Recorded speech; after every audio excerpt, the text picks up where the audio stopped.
Through white social engineering of the collective minds of Black people, they've got many of us so confused and so mentally enslaved that we often think that we're spreading liberating information into our communities when we're in fact spreading disinformation that actually negatively impacts our communities. This is the case with the Willie Lynch letter. The Willie Lynch letter was actually written by Dr. Kwabena Ashanti in 1970. He wrote it based upon behavior he actually observed. That's why it appears so accurate. It's a total work of fiction. This is also why when experts examined the letter, they found that it contained modern words that are not consistent with its 1712 date.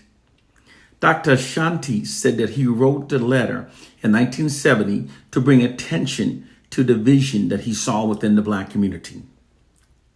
He had hoped that bringing attention to it could produce dialogue to address it.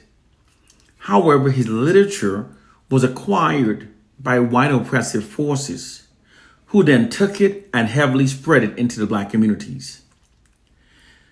They published the story in Black Red magazines, and they spread it on pamphlets that were directly fed into the Black communities throughout the 1980s. When the internet emerged, white government agents and propagandists started emailing the story to Black people. Many Black people have reported receiving emails about the Willie Lynch letters from senders that were unknown to them. My mother was one of those people. The reason why they propagated the Willie Lynch story into the Black communities was to weaponize it against us. This is because believing that the letter is true doesn't benefit the Black population. It instead negatively impacts the Black population and makes the system of white supremacy stronger. Here's how. According to the U.S. Department of Defense, DoD, Doctrine of Psychological Warfare, it states that the most effective way to subdue and control a large targeted population without actually physically fighting them is by manipulating them to believe that their core problem is an internalized one. When people are made to believe that their core problem is an internalized one, therefore lies within themselves, this demoralizes them, divides them, makes them self-loathing and self-doubting, and it shifts their collective progressions and frustrations away from their enemies and redirects it against themselves. It also makes the targeted populations not only more compliant with their oppressors' dominance over their lives, it in fact, in many cases, makes them even prefer it. They then can be ruled over forever. This is precisely what's being done to Black people when we're made to believe that our core problem is caused by an internalized Willie Lynch slave syndrome. The reason why white oppressive forces wants Black people believing that we're afflicted by the slave syndrome myth is because doing so also creates what is called a self-fulfilling prophecy that mentally enslaves us. A self-fulfilling prophecy is when people's behaviors align with the narrative they've been made to believe about themselves. It's a process through which an originally false narrative leads to its own conclusion, its own confirmation.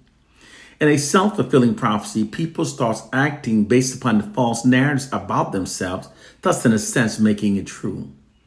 Wikipedia describes a self-fulfilling prophecy as a prediction that comes true, at least in part as a result because people believe or expectation that the narrative is true. People's behaviors aligns with the narratives they've been made to believe about themselves. They manipulate us to believe that we're under some type of spell that prevents us from unifying ourselves, and we begin functioning as if it's true, in a sense, making it true.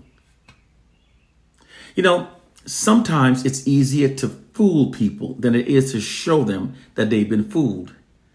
Many black people literally finds it easy to continue go on believing in the false Willie Lynch myth rather than to accept facts that the story is a lie has been spread into our community to negatively impact us.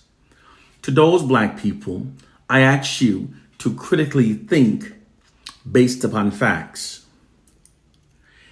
If we were truly programmed by the Willie Lynch myth to never support each other and to never unify each other, then tell me, how then was it possible that we were able to implement the most successful unified black protests in U.S. history during the 1960s?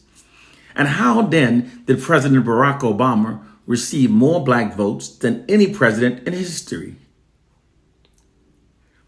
Brothers and sisters, it's time to wake up to our reality. We must start functioning based on what is true. Now, I'm not going to say it in this video. I already put another video that the truth of our plight condition is an ideological subversion system that deployed against us to make us think in ways that are against our own interests. Just look at those videos. Please wake up to our reality. One love and peace.